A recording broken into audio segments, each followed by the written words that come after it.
A manufacturer knows that their items have a normally distributed lifespan with a mean of 10.4 years and a standard deviation of 3.3 years. If you randomly purchase one item, what is the probability that it will last longer than 16 years? And again, do not use your tables. Therefore, we're given the raw score 16 and we want to find the area. That's when we use our normal CDF command.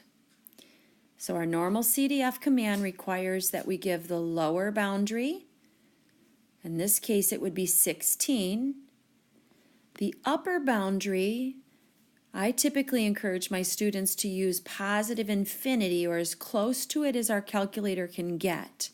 That's 1 times 10 to the 99th power. The way you get that is you type 1 and then you go to second comma, that gives you your times 10, and then you type the 99.